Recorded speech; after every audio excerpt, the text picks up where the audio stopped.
everyone, welcome back to Codes with Srish, a channel where we grow. Last video में we learned कि recursion work कैसे करता है, but I know कि many of you may have doubts about the memory, how it calls itself. So today let's talk about one another question which we are going to solve using the recursive approach. The question is to calculate x raised to power n using recursive approach. So for that, let's take an example of let's take an example of 2 raised to power say 4. So for 2 raised to power 4 we can change it to smaller problems. So what recursive approach actually say, what recursion actually say, it's to make the problem shorter. How can we make it shorter?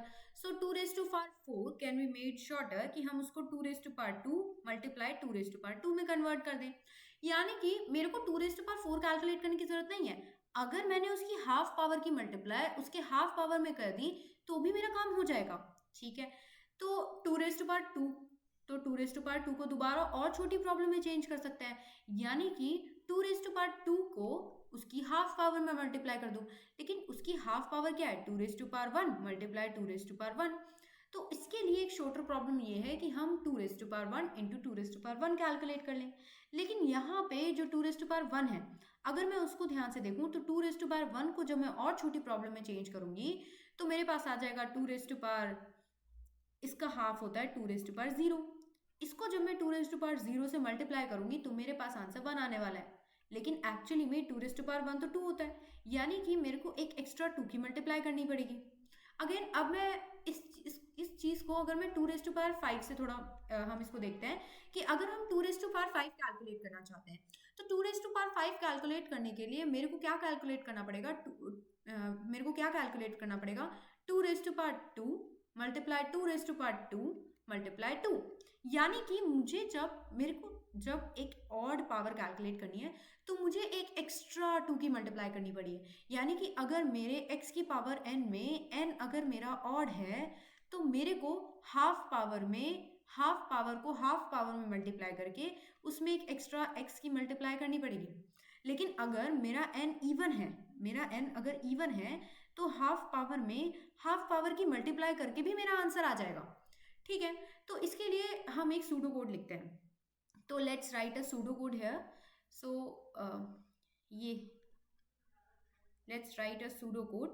तो इस pseudo code में हम एक function बना लेते हैं पाव. इस function के अंदर हम अपना x और अपना n पास कर देते हैं, जहां पे मेरा जो x है वो मेरा बेस है और इसका जो n है वो एक्सपोनेंट है. सबसे पहले हम इस क्वेश्चन के लिए हाफ पावर का एनालिसिस कर लेते हैं. हाफ पावर कैसे कैलकुलेट होगी? अब मुझे हाफ पावर अगर कैलकुलेट करना है तो मुझे हाफ पावर कैलकुलेट करने के लिए इस पावर फंक्शन को ही कॉल लगाना पड़ेगा for half of its power. यानी कि मुझे x, n/2 पास करना पड़ेगा. ठीक है, अब इसका बेस केस एनालाइज कर देते हैं. इसका बेस केस क्या होगा? इसका बेस केस ये होगा कि जब मेरे n की वैल्यू छोटी होते जब मेरी n की वैल्यू 0 हो जाए तो मेरे को क्या रिटर्न कर देना है? मेरे को 1 रिटर्न कर देना है. क्यों 1 रिटर्न कर रहे हैं? क्योंकि 2 की पावर 0 भी 1 होता है. Any number two the power 0, 5 की पावर 0 इज 1. तो any number two the power 0 is always 1. यानी अगर मेरी पावर छोटे होते 0 हो जाती है तो मुझे क्या रिटर्न कर देना है? 1 रिटर्न कर देना है. ठीक है, तो मेरा सबसे पहले मैं बेस केस ही लिख दूंगी. Base case is very important. तो बेस केस क्या हो जाएगा कि अगर मेरी n छोटे होते n 0 हो गई तो यहां से तुम सीधा 1 रिटर्न कर दो. अब मुझे क्या कैलकुलेट करना है? अब मुझे इसके लिए हाफ पावर कैलकुलेट करना है. तो अगर मैं किसी x के लिए कॉल लगाऊं तो तुम एक काम करो, इस पावर फंक्शन पे भरोसा रखो. इस पावर फंक्शन के अंदर x, n/2 पास कर दो. x, n/2 पास कर देंगे तो क्या होगा कि ये हाफ पावर कैलकुलेट करके मुझे हाफ पावर में स्टोर कर देगा. अब मैं क्या करूंगी? मुझे हाफ पावर तो नहीं कैलकुलेट करनी, मुझे कैलकुलेट करना है हाफ पावर का स्क्वायर. तो मैं एक वेरिएबल बना लूंगी हाफ पावर का स्क्वायर और उसमें मैं हाफ पावर को हाफ पावर में मल्टीप्लाई कर दूंगी. अब अगर मेरे n की वैल्यू ऑड है तो मुझे क्या करना है? तो मुझे अगर n जो है उसको मैं इसको ऑड को कैसे चेक करते हैं, अगर मैं n को 2 से डिवाइड करूँ, 2 से मॉड्यूलो करूँ, तो उसका जो रिमाइंडर आना चाहिए वो 0 नहीं आना चाहिए। अगर वो रिमाइंडर 0 आता है तो वो इवन होता है, अगर रिमाइंडर 0 नहीं आता तो वो ऑड होता है। अगर रिमाइंडर 0 नहीं आया मतलब वो ऑड है, तो हाफ पावर के स्क्वायर में एक और x की मल्टीप्लाई कर दो। क्यों x की मल्टीप्लाई कर दो, क्योंकि एक x एक्स्ट्रा मल्टीप्लाई होता है। We have seen in the above question, in the above problem, कि जहां पे हाफ पावर जो जहां पे मेरा n की वैल्यू क्या है, ऑड है, तो ऑड वाले केस में we want one more x to be multiplied. ठीक है, अब इसके बाद क्या करो, इसके बाद क्या करो, यहां से हाफ पावर को रिटर्न कर दो। यहां से क्या करो, रिटर्न कर दो हाफ पावर के स्क्वायर को, सॉरी हाफ पावर के स्क्वायर को रिटर्न कर दो, क्योंकि हाफ पावर का स्क्वायर ही हमारा आंसर बनेगा। So let's see code for this. So this is the code. Code में क्या है, इस कोड में हम ये देख रहे हैं कि जो यस, इसको कलर को हम वाइट कर लेते हैं। तो सबसे पहले हमने यहाँ पे एक बेस केस लिख दिया। बेस केस क्या कहते हैं, अगर n की वैल्यू 0 है तो रिटर्न कर दो 1। जैसे ही मेरा n छोटा होता है तो 0 हो गया तो रिटर्न कर दो 1। और जैसे ही ये इसके बाद जैसे ही हम आगे बढ़े तो हाफ पावर को कैलकुलेट करो। हाफ पावर को कैसे कैलकुलेट कर रहे हैं हम, हाफ पावर को हम कैलकुलेट कर रहे हैं रिकर्सिवली इसी फंक्शन को बार बार कॉल करके। उसके बाद हमने हाफ पावर का स्क्वायर कैलकुलेट किया। कैसे कैलकुलेट किया, हाफ पावर को ही हाफ पावर में मल्टीप्लाई कर दिया। ठीक है, हाफ पावर का हमारे पास स्क्वायर आ गया। लेकिन अगर मेरे n की वैल्यू ऑड है, यहाँ पे इट शुड बी ऑड। अगर मेरे n की वैल्यू ऑड है यानी उसको मैंने डिवाइड किया तो 0 नहीं आ रहा है, तो रिमाइंडर 0 नहीं आ रहा है, तो फिर हमने क्या किया, हमने एक एक्स्ट्रा x की मल्टीप्लाई अपने हाफ पावर के स्क्वायर में कर दी। और लास्ट में हमने क्या करा, रिटर्न कर दिया हाफ पावर का स्क्वायर। चाहे तो हम यहीं से भी रिटर्न कर सकते हैं या फिर हम यहाँ रिटर्न कर सकते हैं, कुछ भी कर सकते हैं। ठीक है, तो अब हम एक मोस्ट इंपॉर्टेंट चीज समझते हैं। क्या है मोस्ट इंपॉर्टेंट चीज, इस फंक्शन को ये फंक्शन वर्क कैसे कर रहा है memory, how is it working in memory. तो मेमोरी में क्या हो रहा है, मेमोरी में इस फंक्शन के लिए क्या बन रहा है, कॉल स्टैक बन रहे हैं, कॉल स्टैक बन रहे हैं। और वो कॉल स्टैक ये हम इधर बनाएंगे, ये हमारे पास कॉल स्टैक है। ठीक है, तो सबसे पहले क्या होगा, सबसे पहले होगा main function. Main function power function को कॉल करेगा। पावर फंक्शन में क्या पास होगा, एक बेस और एक एक्सपोनेंट। एक्सपोनेंट इस केस में हम 5 ले लेते हैं पहले। ठीक है, तो जैसे ही ये इसको कॉल करेगा एक मेमोरी में स्टैक बनेगा। किसका स्टैक बनेगा, पावर ऑफ 2,5।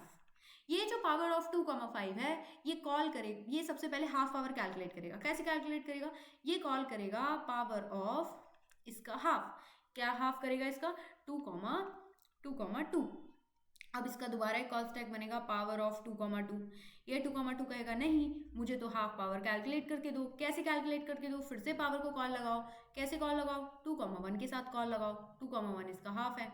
अब दोबारा एक मेमोरी में कॉल स्टैक बनेगा, एक और स्टैक बन गया। ये जो पावर है, दोबारा पावर का कॉल स्टैक बनेगा 2,1 का। अब कहेगा 2,1 नहीं, मुझे भी पहले हाफ पावर कैलकुलेट करके दो। क्या होगा हाफ पावर, पावर ऑफ 2,0। दोबारा मेमोरी में एक कॉल स्टैक बनेगा। किसका कॉल स्टैक बनेगा, पावर ऑफ 2,0। अब जैसे ही n की वैल्यू 0 हो गई, n की वैल्यू घट घट के 0 हो गई। जैसे ही n की वैल्यू 0 हो गई, यहाँ पर हमारा जो रिकर्जन है वो स्टॉप हो जाएगा। यहाँ पे हमारी स्टैकिंग स्टॉप हो जाएगी मेनली, यहाँ पे हमारे स्टैक बनने स्टॉप हो जाएंगे।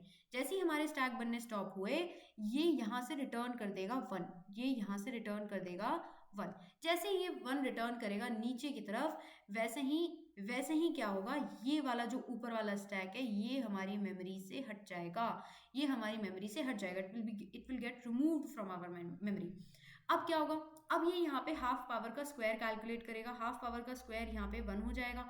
लेकिन क्योंकि हमारी पावर ऑड है तो ये एक एक्स्ट्रा 2 की इसमें मल्टीप्लाई कर देगा और हाफ पावर के स्क्वायर को यहाँ पे रिटर्न कर देगा। जैसे ही ये दोबारा रिटर्न करेगा, यहाँ से रिटर्न होके हमारे पास आ जाएगा 2। अब क्या होगा, अब यहाँ से ये वाला भी स्टैक हट जाएगा मेमोरी में से, ये स्टैक मेमोरी में से हट जाएगा पूरी तरीके से।